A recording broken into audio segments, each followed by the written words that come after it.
욥기 8장 2절부터 7절까지 말씀을 우리가 함께 읽을까요? 2절입니다.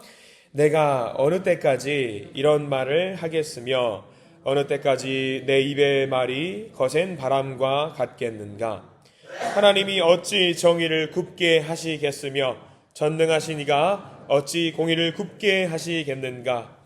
내 자녀들이 주께 죄를 지었으므로 주께서 그들을 그 죄에 버려 두셨나니 내가 만일 하나님을 찾으며 전능하신 이에게 간구하고 또 청결하고 정직하면 반드시 너를 돌보시고 내 의로운 초소를 평안하게 하실 것이라. 내 시작은 미약하였으나 내 나중은 심히 창대하리라. 아멘.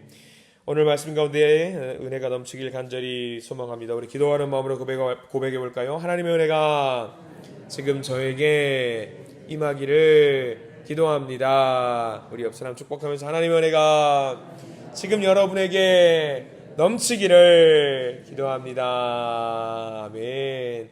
하나님의 복된 은혜가 넘치는 복된 날이 되시길 간절히 소망하고 축원합니다. 그래요. 욥기 8장 말씀을 보고 있습니다. 욥의 말할 수 없는 고난과 답을 찾을 수 없는 고난에 대해서 세 친구가 와서 위로의 메시지를 전달하고 있습니다. 근데 우리가 지난 시간까지 계속해서 봤습니다. 위로가 아닌 위로가 계속 전해지고 있었지요. 분명 시작은 위로였을 겁니다. 안타까운 친구의 모습을 보면서 힘을 냈으면 좋겠다라는 이야기로 분명 시작은 그렇게 했을 겁니다. 그런데 우리가 알고 있죠. 위로의 기본은요, 말하는 게 아닙니다. 여러분들, 우리가 잘 알고 있어야 돼요. 위로의 기본은요, 듣는 겁니다. 듣는 거. 들어야 되는 겁니다. 욥을 위로하러 왔다면은요, 욥의 이야기를 들어줘야 되는데요, 세 친구들은 들어주기는커녕 자기들의 이야기를 하고 있습니다. 자기 주장을 이야기를 하고 있는데요, 오늘은 두 번째 친구가 이야기를 하고 있어요. 빌닷이라는 친구가 이야기를 하고 있습니다. 근데 빌닷이라는 이 친구가 하는 이야기는요, 앞전에 이야기를 하고 있던 엘리바스라고 하는 첫 번째 친구의 이야기와는요, 분위기가 완전히 다른 이야기를 하고 있습니다. 내용은 비슷할지언정 그 어떤 취하는 자세가 달라요. 엘리바스는 위로를 한답시고 말을 하는데 처음에는 조금 조심스럽거든요. 내가 신뢰하는데 신뢰가 되겠는데 이런 말을 자네에게 해야 되는 것이 맞는지 잘 모르겠어 라고 그렇게 나오는 것이 엘리바스의 이야기였다고 한다면요, 빌닷은요 그런 거 없습니다. 직진입니다. 돌직구라고 하죠. 돌직구의 이야기를 계속 하고 있어요. 처음부터 완전히 강하게 나오거든요. 우리가 지금 위로하러 당신 욥에게 왔는데 그럼 당신은 우리 이야기를 들을 것이나 듣기나 할 것이지 뭘 하나님을 원망하고 있냐, 뭘 투덜거리고 있냐. 당신이 지금 그렇게 자꾸 우리에게 반박을 하니까 하나님의 벌을 받는 것이 아니냐, 이런 모습을 취하는 것이 빌닷이라는 친구의 주장입니다. 굉장히 세게 공격적으로 이야기를 하고 있어요. 큰 맥락으로 보자면은요, 엘리바스와 같은 이야기를 하고 있어요. 엘리바스의 주장을 우리가 사자성어 두 개로 딱 정리하면 요약을 할 수 있다라고 말씀을 드렸습니다. 첫 번째는 인과응보라고 이야기를 했고요. 또 하나는 권선징악이라는 이야기를 했습니다. 빌닷의 주장을 우리가 한번 살펴보려고 합니다. 우리 3절 말씀을 보시면은요, 아주 요약이 되어 있습니다. 간단하게 요약이 되어 있어요. 빌닷이 하는 말이 3절입니다. 근데 3절 말씀이요, 틀린 말이 하나도 없습니다. 3절 말씀 같이 한번 읽어보겠습니다. 시작. 하나님이 어찌 정의를 굽게 하시겠으며 전능하신 이가 어찌 공의를 굽게 하시겠는가. 이 말 어떻습니까? 틀린 말이 있어요, 없어요?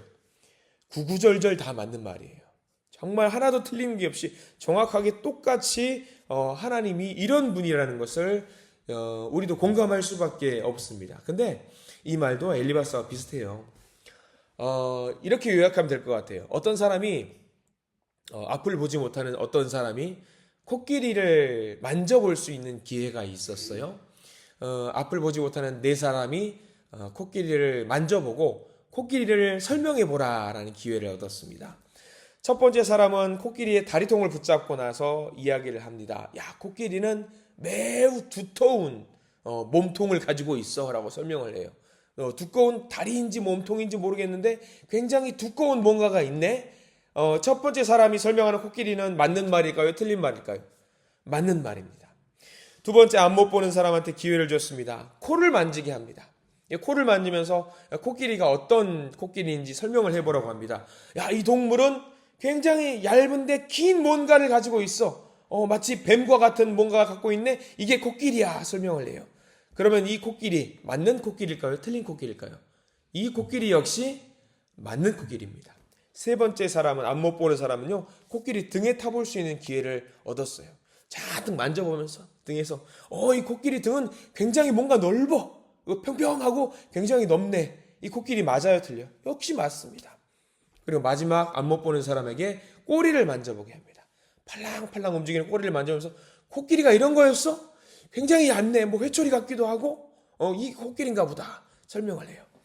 각기 네 사람이 각자의 포지션에서 뭔가를 만져보는데 이 사람들 네 사람이 앞 못 보는 사람이 설명하는 코끼리는 전부 다 틀린 게 하나도 없이 다 맞는 말이에요. 다 맞아요. 엘리바스도 똑같고요. 빌다도 똑같은 거예요. 뭐냐면 우리가 지난 시간에도 한번 말씀을 드렸습니다. 하나님을 이해하려고 할 때에 특정한 특성을 가지고 있는 하나님만을 이해하면은요. 틀린 게 없지만 틀렸어요. 우리 하나님은 그런 분이라는 거죠. 전부 다 알죠. 모든 것을 다 알아야 되는데 모든 것을 다 알지 못하고 특정한 영역만으로 하나님을 이해하려고 한다면요. 잘못 알고 있는 가능성이 굉장히 높은 거죠. 엘리바스와 빌닷이 똑같은 원칙으로 그 선을 넘어가지 못하고 자기가 알고 있는 것으로 하나님을 설명하고 주장하려고 합니다. 그런데 빌닷은 너무나도 그것을 아나무인으로 이제 공격적으로 욥에게 설명을 하는데 그 공격의 수위가 굉장히 넓다라는 게 4절 말씀에 나와 있어요. 사실 우리가 말씀을 읽다 보면요, 4절 말씀은요 너무 가슴을 찢어지게 만드는 말씀이 담겨 있어요. 우리 4절 말씀 같이 한번 읽어볼까요? 4절입니다. 내 자녀들이 주께 죄를 지었으므로 주께서 그들을 그 죄에 버려두셨나니. 이 말씀이 어떻습니까? 아무 말 대잔치를 해도 이런 아무 말 대잔치가 세상에 어디 있습니까? 이 말은 이거잖아요. 너의 자녀들이 죽었대지. 너의 자녀들이 한날 한시에 죽었대지. 자, 우리 솔직하게 이야기해보자. 네 자녀들이 죽은 이유가 왜 죽었겠냐? 죄가 있어서 죽은 거 아니겠냐? 얼마나 큰 죄를 저질렀기에 도대체 아이들이 한날 한시에 다 같이 일거에 다 죽는단 말이냐? 죄가 있기 때문에 죽은 거 아니냐? 이 말을 들은 아비의 심정이 어떨까요? 무너지는 거예요. 무너지는 거. 근데 우리가 이게 욥의 마음으로 들어가 보면은 욥이 어떤 사람인지 우리 1장에 나와 있잖아요. 욥의 아들들은요. 생일잔치를 벌려놓고 나서 그거 끝나고 그 다음날 잘못한 게 있을지 없을지 부지불식간에 지은 죄를 위해서 욥이 한 명씩 다 데리고 와서 야, 우리 손잡고 하나님께 기도해야 된다. 예배 드려야 된다. 아버지, 우리가 왜 예배를 드려야 되나요? 야, 너 죄 지었어 안 지었어? 저는 죄를 짓지 않았습니다. 아야, 너 죄를 짓건 말건 너고도 모르는 부지불식간에 지은 죄가 있을지 모르니 우리가 하나님께 예배 드리고 기도하고 회개하자. 모든 자녀를 그렇게 했단 말이에요. 그런 부모 밑에서 교육을 받은 아이들이 죄가 있을까요? 없을까요? 없을 것 같아요. 저는 제가 봐도. 없을 것 같아요. 그런 아버지 밑에서. 그런데 내 자녀가 죄가 없고 나도 죄가 없다라는 걸 아는데 옆에 있는 친구라는 사람이 와가지고 너는 죄가 있을 거야. 너의 자녀들도 죄가 있을까요? 하면은요. 얼마나 우리가 마음이 아플까요? 찢어질 것 같을 거예요. 그러니까 하나님을요. 잘못 알면은요. 문제가 이렇게 커집니다. 엘리바스나 빌닷 같은 사람처럼 하나님을 이해하고 있으면은요. 문제가 커질 수가 있어요. 우리가 이렇게 새벽 예배에 하루에 한 장씩 읽어가면서 하나님을 제대로 알려고 노력하는 이유가 어디 있겠어요? 우리가 수요 예배 때 성경의 인물들을 한 명씩 살펴보면서 성경을 좀 알아가는 이유가 어디 있겠습니까? 또 주일에 경건하게 말씀을 보는 이유가 또 어디 있겠어요? 하나님을 제대로 알아보려고 노력하는 거 아니겠습니까? 하나님을 정확하게 알아보려고. 우리가 이렇게 하루에 한 장씩 열심히 말씀도 보고 집에 가서도 말씀 보실 텐데 그렇게 열심히 말씀 보시고 기도하고 찬양을 한다라고 해도 우리가 하나님을 정확하게 이해하지 못할 때가 얼마나 많은지 몰라요. 우리가 빌닷의 믿음을 좀 주의해야 볼 필요가 있습니다. 하나님께서 우리에게 입은 하나를 주셨는데 귀를 2개 주신 이유가 뭘까? 다시 한번 생각해 보게 됩니다. 하나님께서 우리가 눈을 2개 주신 이유가 뭘까? 왜일까요? 왜? 우리가 입은 하나 주셨는데 귀는 2개 주셨고 눈은 2개 주셨던 이유. 말하는 것은 어떻게 하라고? 적게 하라고. 귀는 2개 주셨으니까 뭐 하라고? 더 많이 들으라고. 눈은 2개 있는 이유, 더 많이 살펴보라고. 누구를? 위로받을 사람을 향해서 찾아가서 더 많이 듣고 더 많이 보라는 이야기죠. 우리의 입은 어떻게 하라고? 더 천천히, 더 진중하게 그렇게 하라는 이유일 것 같다라는 생각이 들어요. 신중하게 하라고. 엘리바스와 빌닷도 마찬가지예요. 상대방을 잘 보지 않고 잘 듣지 않고 말만 하는 경향이 있습니다. 아무리 멋지고 훌륭한 말이라고 해도요, 잘 듣고 잘 보지 않고 하는 말은요, 틀린 말이 될 수가 있는 거예요. 틀린 말이 될 수 있습니다. 자, 그랬습니다. 욥도 열심히 살았어요. 하나님 앞에서 죄 짓지 않으려고 얼마나 열심히 살았습니까? 욥은 정말 신중하게 살았고요. 의로운 사람이라는 것을 우리가 정확하게 알고 있습니다. 오늘 빌닷의 말대로 공의의 하나님만을 따지는 빌닷의 관점으로 보자고 한다면요, 이 세상 사는 사람 중에 정말 벌받지 않을 사람 한 명도 없습니다. 그렇게 빌닷의 관점으로 따지면요, 자기의 아들들도 자기의 자녀들도 굉장히 조심해야 될 거예요. 언제 하나님 치실지 몰라요.